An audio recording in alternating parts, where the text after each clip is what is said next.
Gedung Juang 45 Medan adalah bangunan bersejarah yang menjadi simbol perjuangan masyarakat Sumatera Utara dalam mempertahankan kemerdekaan. Terletak di Jalan Pemuda, gedung ini dahulu menjadi tempat berkumpulnya para pejuang untuk merumuskan strategi dan mengkoordinasi perlawanan pada masa revolusi. Kini gedung tersebut difungsikan sebagai ruang edukasi yang menampilkan arsip, foto, dan berbagai koleksi perjuangan, sehingga pengunjung dapat memahami peran Medan dalam sejarah nasional. Gedung ini tidak hanya menjadi saksi perjuangan, tetapi juga sarana untuk menjaga ingatan generasi muda terhadap nilai-nilai kebangsaan.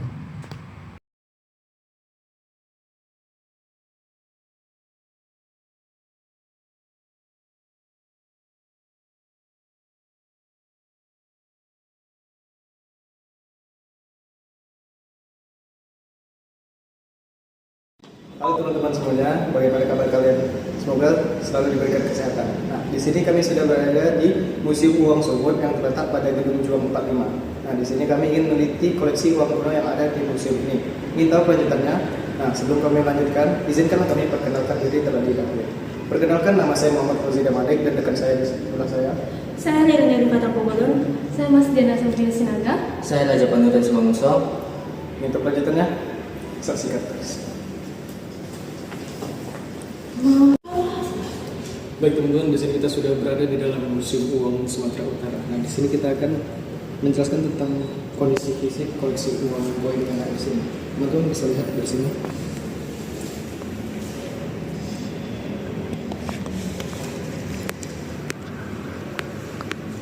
Ada banyak sekali koleksi uang koin yang ada di Museum Sumatera Utara yang bisa kita lihat di sini.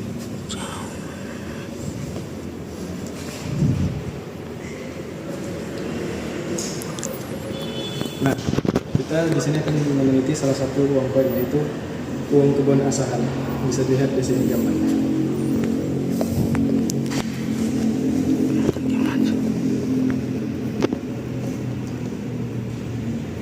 Nah teman-teman, kita bisa lihat kondisi koin ini tampak terbuat dari logam ringan, kemungkinan aluminium atau campuran sejenis ya. Warnanya cenderung perak kusam, ya umum pada token perkebunan era kolonial ya.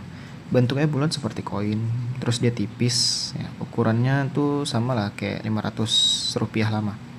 Nah sebagian hurufnya udah mulai memudar, tapi tokennya tidak tampak rata sempurna, mungkin karena umur atau proses percetakan sederhana masa itu.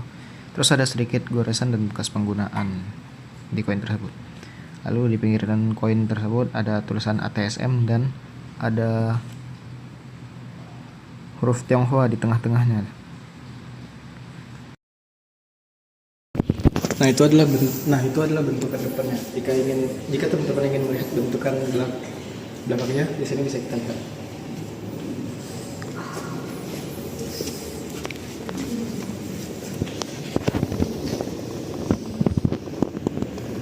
Nah teman-teman, pada bagian ini kita bisa melihat $1, yang berarti nilai koin ini adalah $1 pada masa itu, bukan dolar Amerika melainkan dolar uang perkebunan pada masa era kolonial Belanda. Terus tulisan di sekelilingnya itu menjelaskan tentang perusahaan perkebunan tembakau yang dari era kolonial Belanda ya.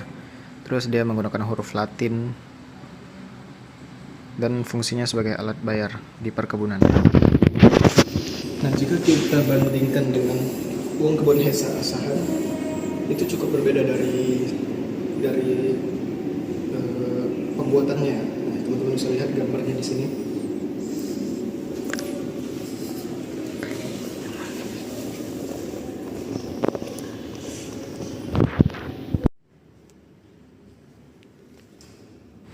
Nah, jika kita bandingkan dengan koin sebelumnya, ini warnanya sudah agak kekarat-karatan gitu ya. Terus dia bahannya mungkin dari campuran nikel atau tembaga. Terus dia ada hiasan titik-titik di tepi koin. Ada ornamen kecil seperti tanaman atau simbol dekoratif kolonial ya. Kondisi koinnya sudah lusuh, terus ada noda kehijauan kecil di situ. Tidak pecah atau retak. Nah, koin ini tuh menggunakan tulisan Latin. Dan juga bahasa utama yang dipakai di koin ini adalah bahasa Jerman. Bisa kita lihat dari Unternehmung yang berarti perusahaan, Gutfur yang berarti berlaku untuk. Nah, terus ada $1 juga di situ ya. Tapi ini sama seperti koin sebelumnya, dolarnya bukan dolar Amerika tapi dolar perkebunan. Terus ada tulisan tahun 1890, berarti koin ini tuh dibuat pada tahun 1890 teman-teman.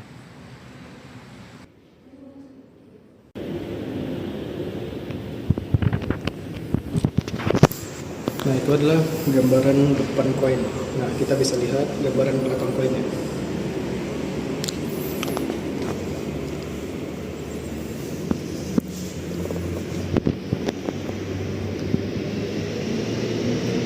Nah, jika dibandingkan dengan koin yang sebelumnya ya, koin ini tuh bagian belakangnya tidak ada gambar apapun karena memang tidak ada motif apapun karena memang diciptakan hanya satu sisi saja. Nah, itu adalah perbandingan dari uang koin sah-sah. Kita masuk pada koin kedua, yaitu koin Abbasiyah. Bisa kita lihat ada dua perbandingan yang berbeda. Yang pertama, koin Abbasiyah yang pertama itu terlihat sangat utuh. Bisa dilihat dari tampak depan.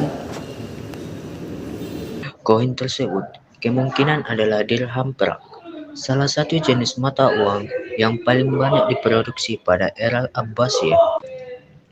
Dalam koin semacam ini, tulisannya biasanya berisi syahadat, ayat Al-Quran, serta nama khalifah yang sedang berkuasa, disertai keterangan tahun dan kota tempat pencetakan koin. Secara fisik, koin Abbasiyah diproduksi menggunakan teknik hammered conics, yaitu pemukulan logam di antara dua stempel dengan palu. Teknik ini menghasilkan permukaan yang tidak selalu simetris, kadang sedikit bergeser, tetapi tetap menampilkan detail kaligrafi yang kaya dan jelas. Bahan dasarnya yaitu perak murni atau campuran perak berkadar tinggi. Tidak hanya berfungsi sebagai alat transaksi, tetapi juga menjadi bukti kemajuan ekonomi dunia Islam yang terhubung dengan jalur perdagangan internasional. Nah, pada koin yang kedua bisa kita lihat ya, bisa kita lihat pada koin tersebut sudah tidak utuh lagi pada tampak depan dan mulai menggelap. Kondisi fisik koin tersebut menunjukkan beberapa karakter fisik. Yang pertama, warna dan materialnya.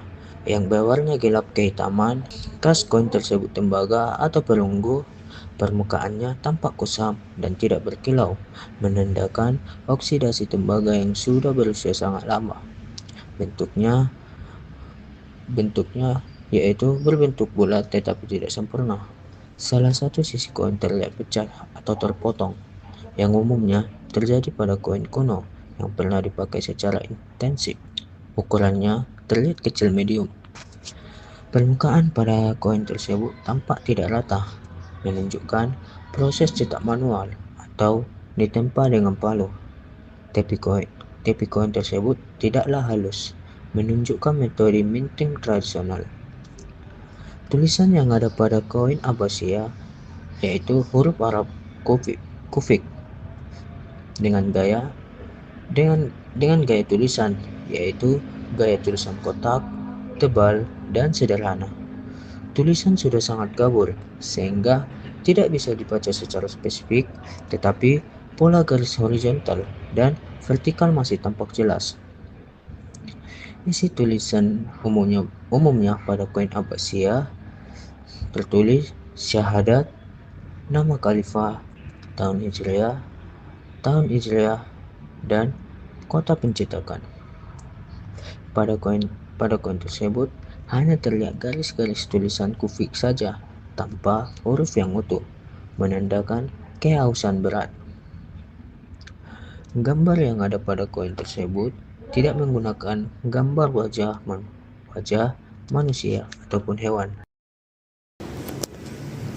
Bisa kita lihat dari perbandingan dari dua koin tersebut sangat jauh berbeda.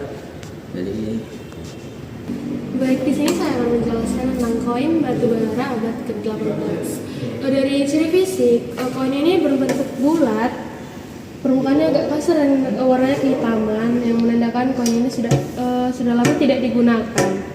Ukirannya terlihat tidak terlalu detail, mungkin karena proses waktu dan penggunaan. Bahan pembuatan dari koin batu bara ini biasanya dibuat dari tembaga agar awet digunakan untuk transaksi sehari-hari.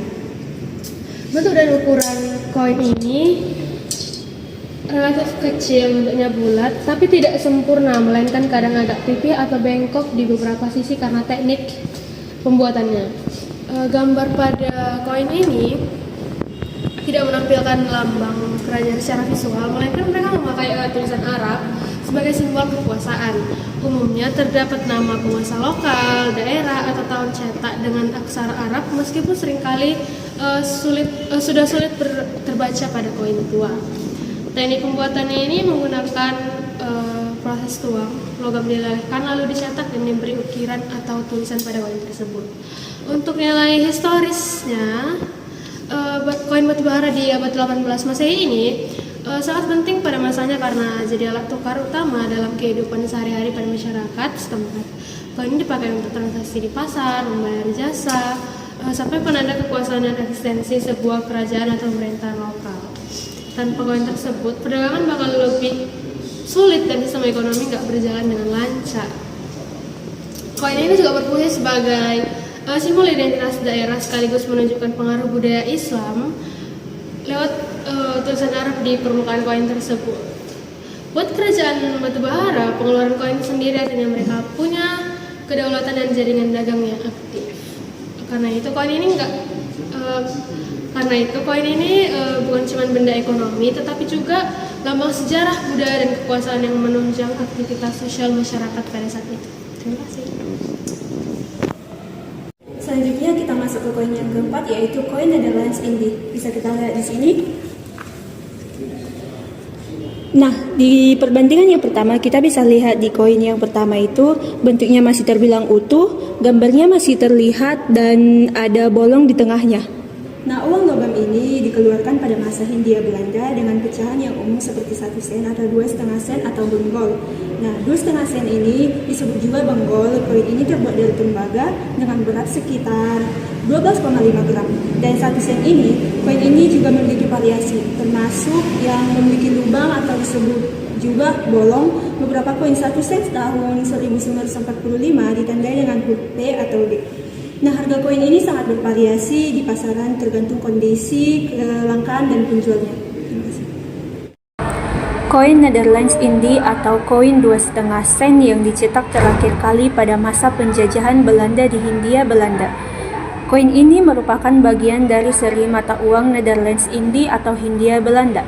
Tahun cetaknya, cetakan terakhirnya adalah tahun 1945, tepat sebelum kemerdekaan Indonesia. Bahannya terbuat dari tembaga. Fungsinya selain sebagai alat pembayaran pada masanya, koin ini populer untuk keperluan koleksi dan sebagai alat kerokan karena sisinya yang tidak bergerigi dan ukurannya yang pas. Kemudian gambar yang ada dalam koin Netherlands Indie itu pada bagian sisi depan itu terdapat gambar mahkota atau kralen dengan tulisan Netherlands Indie dan tahun 1945. Kemudian di sisi belakangnya terdapat tulisan dalam aksara Arab kaligrafi yang indah. Koleksi uang koin memberikan gambar nyata tentang perkembangan ekonomi, teknologi, dan kekuasaan pada berbagai periode sejarah melalui perbedaan bahan, bentuk, inskripsi, serta simbol yang tercetak. Setiap koin merekam informasi mengenai otoritas penerbit, kondisi perdagangan, dan nilai sosial pada masanya.